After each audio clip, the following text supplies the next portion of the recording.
Oke, Bismillahirrahmanirrahim. Assalamualaikum warahmatullahi wabarakatuh. Pertemuan kali ini kita akan membahas tentang sanitasi dan biosecurity. Ini salah satu materi yang tidak kalah penting yang harus kita pahami dan ketahui, terutama kita yang bergelut di bidang peternakan, karena ini terkait dengan kesehatan ternak secara langsung ya. Pertama, saya akan menjelaskan dulu terkait latar belakang kenapa kita perlunya mempelajari tentang biosecurity dan sanitasi ini ya. Pertama, bahwa peternakan itu jelas menghasilkan sebagai sumber penghasilan, lalu sebagai sumber protein hewani, menghasilkan pupuk juga yang bisa digunakan oleh bidang lainnya seperti pertanian dan perkebunan, dan bahan bakar. Nah, ini lebih ke kotoran ternak yang dibuat biogas ya menjadi bahan bakar. Nah, dari peternakan ini memang sangat rentan terhadap masalah-masalah kesehatan ya.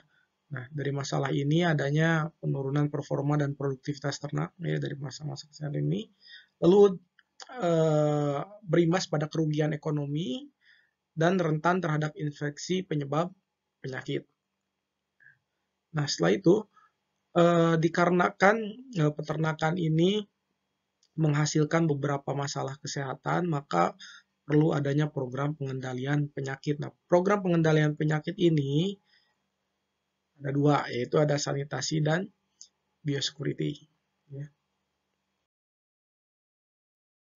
Nah, dari proses produksi yang terjadi di bidang peternakan, itu udah jelas pasti bakalan ada kontaminasi ya. Baik itu di bagian pre-processing, di bagian processing, bagian handling, loading, marketing, hingga ke konsumen. Nah, itu bisa menyebabkan kontaminasi. Untuk menanggulangi hal tersebut, maka diperlukan sanitasi ya.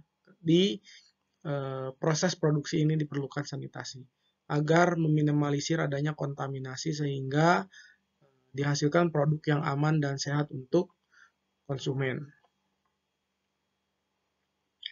Oke, selanjutnya ini cara penyebaran penyakit di peternakan.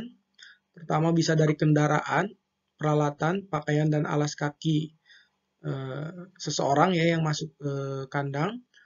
Lalu bisa juga dari pakan ternak, terutama bahan pakan yang beresiko terkontaminasi feses, misal seperti di kandang ayam ya, karena di kandang ayam itu biasanya pakannya itu tuh feeder ada di bawah sehingga bisa terinjak-injak oleh ternak dan bisa terkena feses oleh ternaknya sendiri lalu dimakan.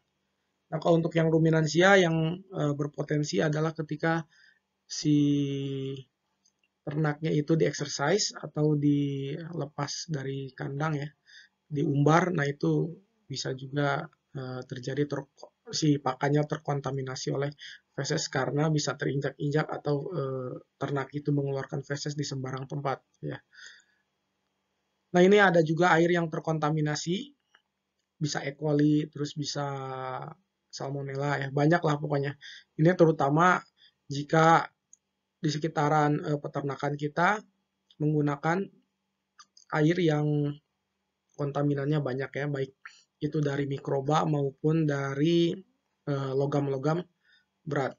Terutama jika sumur airnya itu dekat dengan pembuangan limbah, baik itu limbah peternakan ataupun limbah industri. Lalu bisa juga dari hewan liar lainnya seperti tikus, kecoa, serangga yang bisa membawa penyakit dari luar masuk ke dalam peternakan. Nah, ini perlu dicegah ya. Setelah itu bisa juga karena proses penanganan kotoran yang salah. Kita telat menangani kotoran itu biasanya kotoran itu menggunduk atau menggunduk itu apa ya? Banyak di suatu tempat lah istilahnya sampai menggunung lah istilahnya menggunung, terus tidak dibersihkan, lalu bisa terkena air hujan sehingga kotorannya bisa kemana-mana. Nah, ini yang biasanya menjadi permasalahan di bidang peternakan, yaitu kotorannya yang menyebabkan bau dan bisa kemana-mana kalau misalkan terkena air hujan ataupun terkena angin, ya, sehingga baunya bisa menyebar ke berbagai daerah mungkin ya. Nah, ini yang bisa menyebabkan perpecahan di antar warga nih biasanya ya, masalah kotoran. Yang paling sering adanya permasalahan kotoran. Baik, kita beranjak dulu ke sanitasi. Sanitasi itu adalah usaha pencegahan penyakit dengan cara menghilangkan atau mengatur faktor-faktor lingkungan yang berkaitan dengan rantai perpindahan penyakit. Jadi ini usaha pencegahan penyakit sanitasi. Nah, tujuan dari sanitasi pertama untuk memperbaiki, mempertahankan, dan mengembalikan kesehatan yang baik pada manusia. Intinya biar kita sebagai rantai terakhir mungkin ya, rantai makanan terakhir yang bahwa kita itu akan memakan produk dari ternak, nah itu ternaknya itu harus dipastikan kesehatannya sehingga ya bisa memberikan kesehatan juga pada yang memakannya itu manusia. Lalu efisiensi produksi dapat dimaksimalkan karena kalau misalkan ternak itu terkena penyakit, ya pasti produksinya rendah. Sehingga dengan adanya sanitasi, penyakit itu dicegah, ya sehingga produksi dari ternak itu bisa maksimal. Lalu dihasilkan produk yang aman dan sehat dari pengaruh hazard atau zat yang berbahaya yang dapat menyebabkan penyakit pada manusia. Nah, prinsipnya adalah bersih secara fisik, kimiawi maupun secara biologis. Bersih dari fisik itu apa? Ya misal kalau bahan pakan itu ya bersih dari zat-zat yang selain bahan pakan, misal dari kerikil, dari batu atau dari tanah. Itu bersih secara fisik. Kalau misalkan kimiawi ya tidak ada zat-zat kimia yang berbahaya. Kalau mikrobiologis ya berarti rendah kandungan mikrobanya atau bakterinya ya. Saya rasa di setiap bahan pakan mungkin mengandung mikroba ya, baik itu protozoa, bakteri maupun kapang, tapi harus diminimalisir ya, sehingga kandungan zat mikrobiologisnya hanya ada sedikit dan masih layak untuk dikonsumsi. Nah, ini faktor-faktor lingkungan yang perlu diperhatikan dalam program sanitasi. Pertama ada ground and pest control, jadi ini yang perlu diperhatikan adalah tanah dan penggunaan pestisida ya. Ini perlu diperhatikan karena pestisida juga sangat bermanfaat untuk kebersihan ya, karena kandang pun perlu disemprot pestisida biar tidak banyak kontaminan di dalam kandang. Tapi yang jelas porsinya itu harus pas ya, harus pas. Lalu konstruksi kandang ya atau bangunan kandang ini termasuk struktur kandang, ruangan dan kompartemennya harus memiliki kemudahan dalam perawatan dan mempermudah dalam proses pengolahannya. Ya. Serta penyimpanan produk yang dihasilkan. Nah, ini harus dipermudah ya sehingga konstruksi kandangnya harus benar. Lalu selanjutnya dari konstruksi kandang itu yang perlu diperhatikan ada dinding ya, dindingnya terbuat dari apa. Jangan sampai dindingnya itu ya memudahkan hewan lain atau media penyebaran penyakit ya lainnya itu masuk ke dalam kandang secara mudah. Lalu lantainya yang harus diperhatikan ya, lantainya itu terbuat dari apa. Terus atap harus dibangun sedemikian rupa sehingga dapat mempermudah dalam pengontrolan kelembaban dan kebersihan kandang. Nah, ini atap itu akan mempengaruhi lalu lintas ya, baik itu lalu lintas cahaya ataupun lalu lintas udara yang ada di dalam kandang. Jika lalu lintas udaranya jelek, maka kehidupan ternak yang ada di dalam kandang itu akan jelek karena ya oksigennya tidak mengalir dengan lancar. Lalu kecukupan cahaya. Nah, cahaya harus mencukupi dan terdistribusi secara merata sehingga mempermudah dalam pengontrolan sanitasi selama proses produksi. Selain itu ya cahaya juga bisa memberikan vitamin D dan mempermudah penyerapan kalsium bagi ternak. Terus ditambah juga beberapa mikroba ya ada yang rentan terhadap cahaya. Nah, ini untuk meminimalisir pertumbuhan mikroba ya. Maka kandang pun harus memiliki kecukupan cahaya, terlebih cahaya matahari di pagi hari. Nah, lalu ventilasi yang baik. Nah, ventilasi itu ya harus dapat mengontrol bau, kondensasi, dan kelembaban. Jadi, jangan sampai kelembaban di dalam ruangan itu terlalu tinggi. Ya, ventilasinya harus benar ya. Ventilasinya harus benar, sehingga keluar masuk udara pun bagus. Keluar masuk udara bagus, ya ternak akan sehat ketika udaranya keluar masuk. Kalau misalkan udaranya terkurung, eh, maka akan banyak bibit-bibit penyakit. Ya, jika udaranya terkurung, bibit penyakit. Terus ternak itu pasti mengeluarkan feses dan urin. Nah, ketika mengeluarkan feses dan urin, maka akan terjadi peningkatan amoniak ya di sana. Amoniak ketika ventilasinya buruk, amoniak akan terkurung di situ dan amoniak akan menjadi racun bagi ternak. Nah, selain itu urin itu akan menyebabkan meningkatkan kelembaban. Ketika kelembaban kandang itu tinggi, maka banyak bibit penyakit yang akan tumbuh di sana. Lalu ketersediaan dan distribusi air, nah ini harus ditata sedemikian rupa ya, sehingga mempermudah dalam pembersihan kotoran. Air itu sangat berguna untuk pembersihan kotoran yang ada di dalam kandang, selain memang air itu ya dibutuhkan untuk minum bagi ternak. Lalu kebersihan pekerja, nah pekerja itu ya harus bersih dan sehat, ya, termasuk di dalamnya itu pakaian yang digunakannya harus bebas dari penyakit, ya. Karena pakaian pun ya bisa menyebarkan penyakit ya, pakaian bisa menyebarkan penyakit. Lalu peralatan yang digunakan, ini peralatan yang digunakan ya harus yang baik ya, bukan yang istilahnya mempermudah kita dalam pembersihan sisa-sisa pakan. Karena jika sisa pakan itu tidak dibersihkan, maka akan apa ya, mudah dihinggapi lalat nantinya. Itu ketika lalat itu menghinggapi atau serangga-serangga menghinggapi ke sana, ya otomatis nanti mereka akan bertelur di situ, akan menghasilkan belatung-belatung biasanya, terus ya penyakit-penyakit yang lainnya lah ke sana seperti aflatoksin juga bisa disebabkan oleh serangga-serangga, sehingga ya ternak akan terganggu kesehatannya ya. Nah, maka peralatan yang digunakan harus baik, layak digunakan, dan dijaga juga kebersihan dari peralatannya ya. Karena jika tidak bersih ya biasanya banyak penyakit yang hinggap di sana.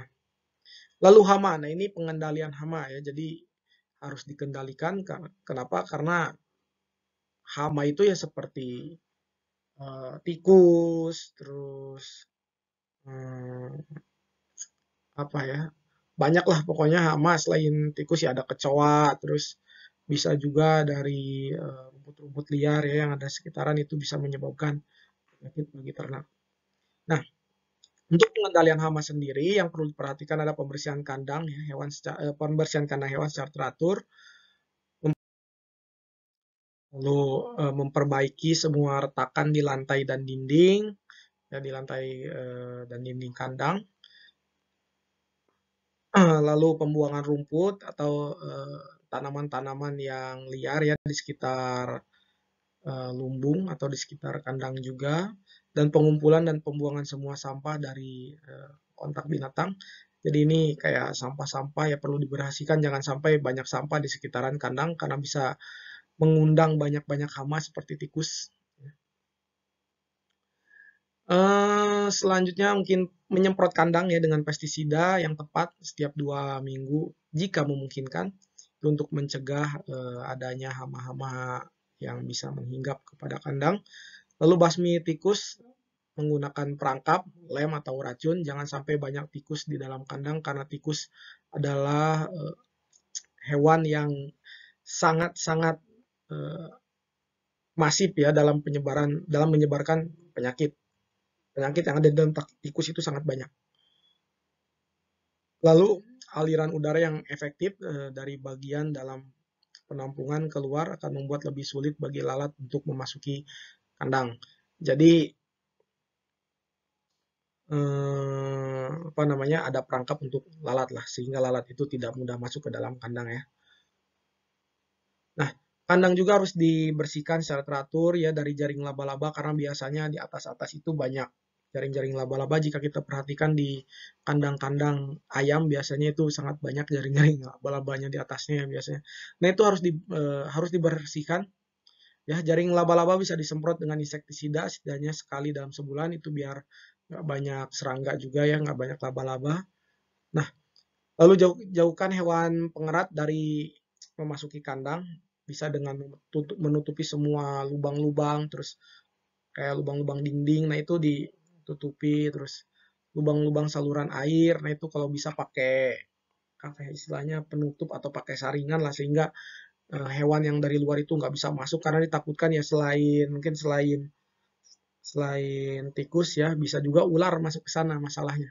Nah, sehingga itu perlu ditutup. Oke ya.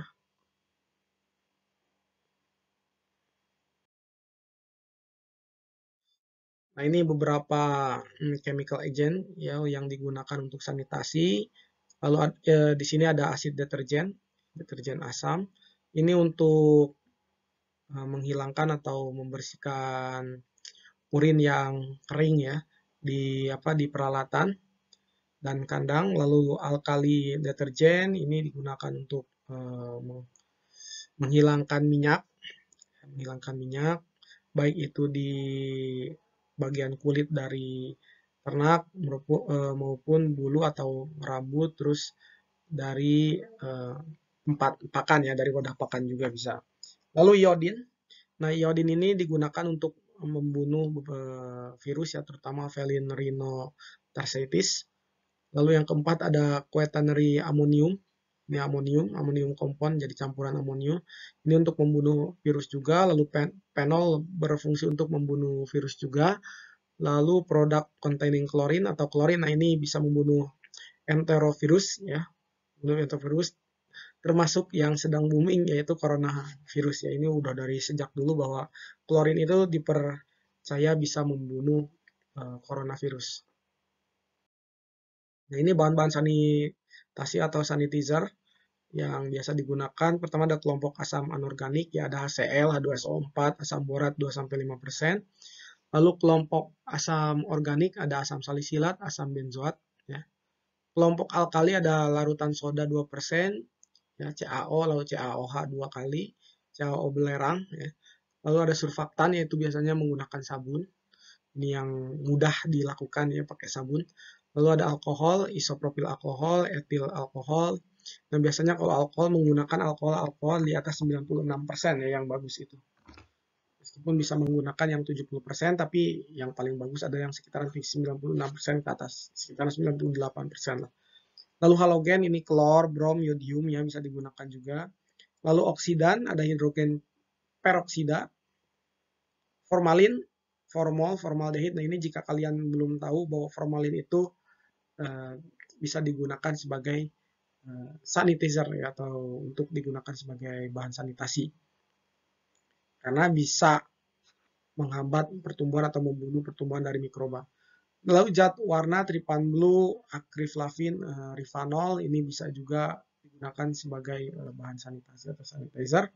Lalu logam berat HgCl, AgNO3, CuSO4. Cuman kalau untuk logam berat ini harus hati-hati dalam penggunaannya karena salah-salah bisa menyebabkan racun buat kita sendiri ya.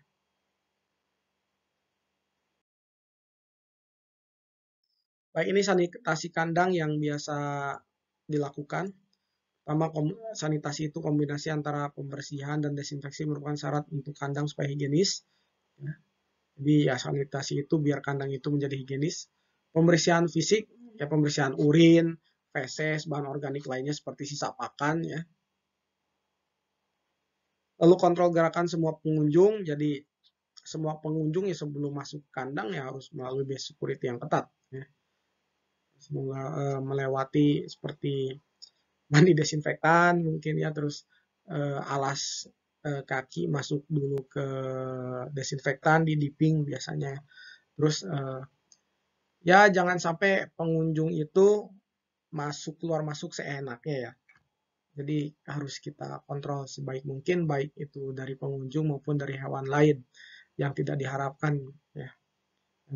Istilahnya bisa masuk ke dalam kandang.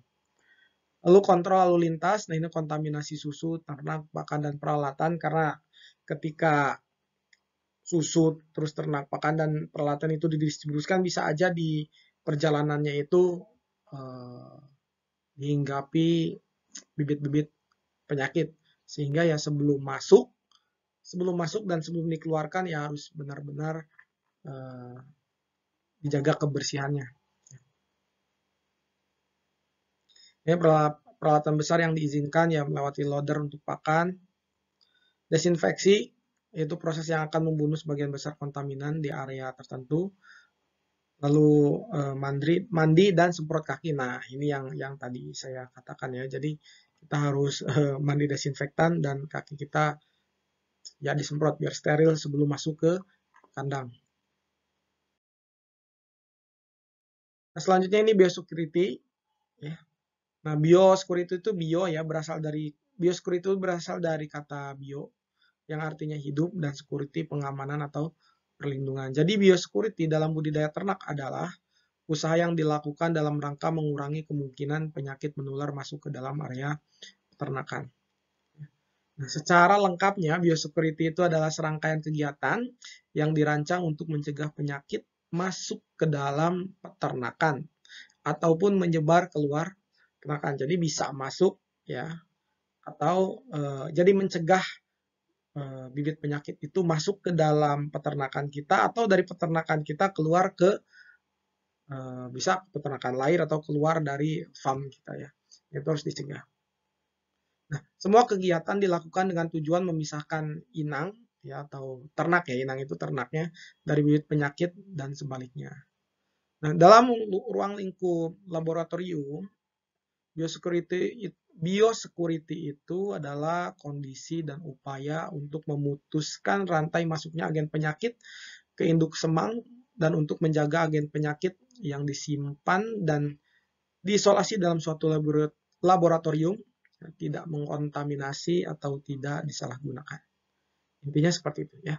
Nah, biosecurity itu berbeda dengan biosafety karena biosafety itu upaya melindungi personil serta lingkungan laboratorium dan sekitarnya dari agen penyakit. Komponen utama dari biosecurity itu setidaknya ada 3. Yang pertama ada isolasi, yang kedua kontrol lalu lintas, yang ketiga ada sanitasi. Isolasi itu yang merupakan suatu tindakan untuk mencegah kontak di antara hewan pada suatu area atau lingkungan. Baik, dari isolasi itu sendiri tindakan yang paling penting dalam pengendalian penyakit yang minimal yaitu meminimalkan pergerakan hewan dan kontak dengan hewan yang baru datang. Jadi hewan yang ada di dalam kandang itu diminimalisir dengan hewan yang baru datang. Jadi sebelum datang ya harus diisolasi dulu karena takutnya hewan yang baru datang itu membawa bibit penyakit dari farm sebelumnya. Nah, tindakan lainnya yaitu memisahkan ternak berdasarkan kelompok umur atau kelompok produksi. Dibedakan antara umur yang kurang dari 1 tahun dengan yang 1 tahun lebih. Karena itu biasanya tingkat ketahanan terhadap penyakitnya beda-beda. Beda-beda, terus cara makannya pun beda-beda, konsumsinya beda-beda karena kalau misalkan disatukan pun maka akan ada kesenjangan dalam memanfaatkan pakannya, bisa juga seperti itu. Jadi ya lebih baik dikelompokkan umurnya ya, misal dari 6 sampai 8 bulan satu kandang, terus 9 sampai 10 satu kandang, 11 sampai 12 satu kandang. Itu biasanya untuk meminimalisir adanya gap.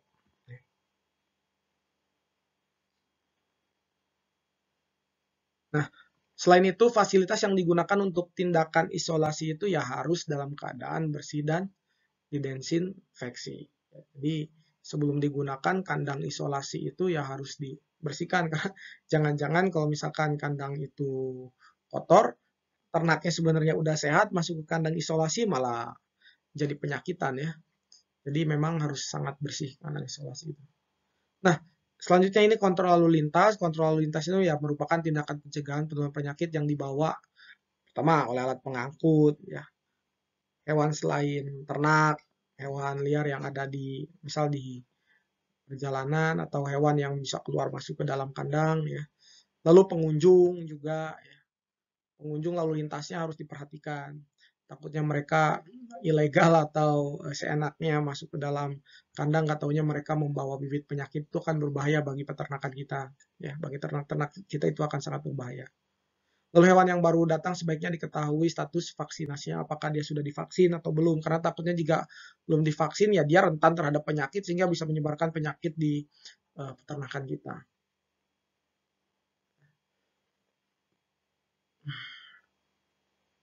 Nah, kontrol lalu lintas sendiri ya di peternakan yang harus dibuat dengan baik untuk menghentikan atau meminimalkan kontaminasi pada hewan, pakan, dan peralatan yang digunakan. Selain itu ya alat angkut dan petugasnya pun tidak boleh keluar dari area penanganan hewan yang mati ya. Yang misal di farm kita banyak hewan yang mati. Nah, alat angkut dan petugas yang ada di kandang kita itu yang nggak boleh keluar masuk dari kandang kita. Takutnya menyebarkan ke kandang yang lain ya. Oke, baik, selanjutnya sanitasi. Ya, ini sanitasi juga merupakan komponen utama dari biosecurity. Ya, sanitasi seperti yang tadi ya merupakan tindakan pencegahan terhadap kontaminasi yang disebabkan oleh, kalau yang di sini ini lebih ke disebabkan oleh kotoran atau lebih disebabkan oleh feses ya. Nah, kontaminasi feses dapat masuk melalui oral maupun istilahnya apa? Dapat melalui oral maupun ya kehirup dari udaranya ya, udara yang dihasilkan karena bau. Kontaminasi ini yang paling sering ya lewat peralatan, ya bisa juga lewat pakannya, bisa juga lewat air minum, ya air minum bisa.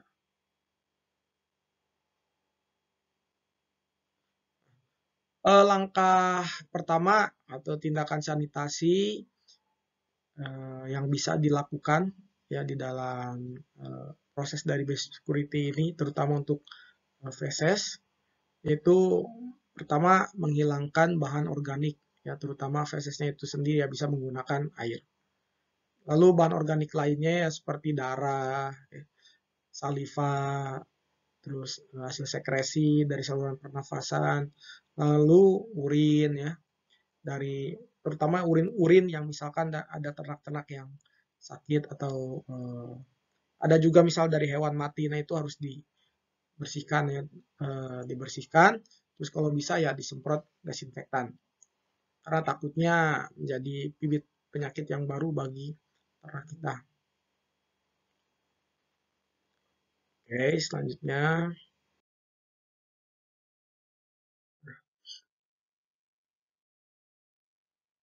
3 tingkatan biosecurity. Ya, 3 tingkatan biosecurity ini dibagi 3 berarti.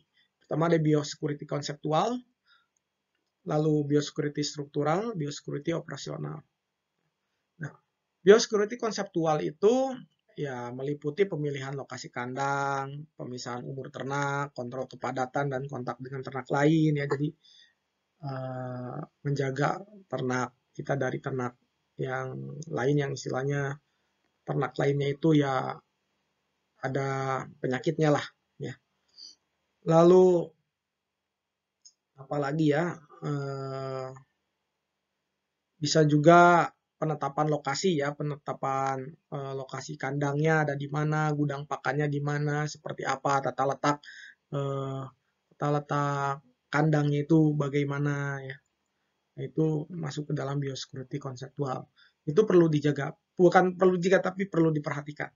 Jadi bentuk wadah pakannya seperti apa, bentuk kandangnya seperti apa, nanti ventilasinya pun seperti apa, itu masuk ke dalam konseptual.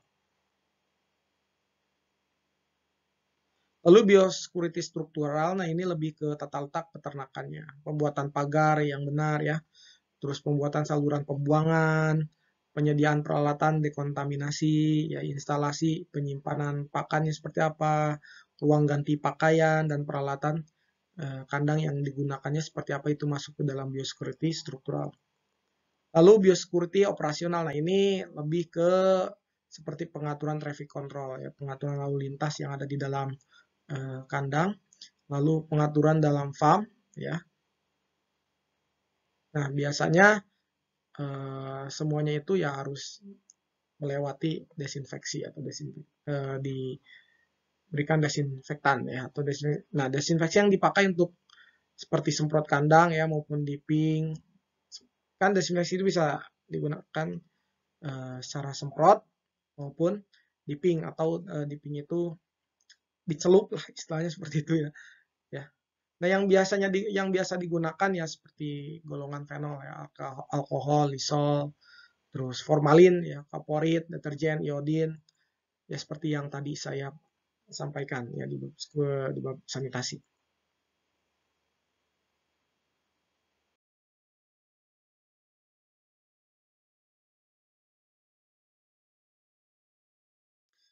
Selanjutnya ini langkah-langkah biosecurity yang biasa dilakukan. Pertama, menjaga jarak pekerja atau pengunjung ke sapronak, dihususkan area pengunjung ya. Jadi kalau misalkan ada pengunjung ya diberikan area pengunjung. Pengunjung itu yang nggak boleh masuk ke dalam area inti sebenarnya ya, karena ditakutkan ya bawa bibit penyakit.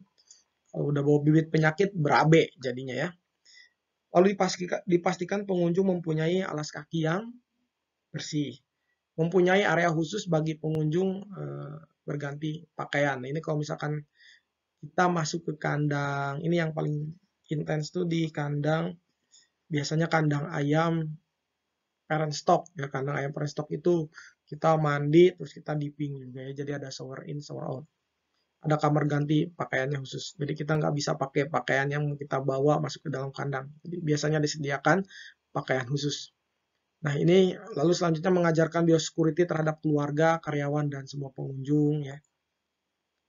Lalu kebersihan alat sebelum masuk ke area kandang ya, alat-alat wajib dibersihkan sebelum masuk ke dalam area kandang. Mengendalikan burung dan hewan pengerat dan yang bisa menyebarkan dan membawa penyakit. Ya, ini hati-hati terhadap burung, terus tikus, kecoa, ya serangga-serangga lainnya. Terus kucing juga kadang ya bisa masuk ke dalam kandang. Nah, ini lalu pantang berbagi dan saling pinjam peralatan ternak. Jadi kalau misalkan peralatan A ini untuk kandang A, ya udah kandang A aja.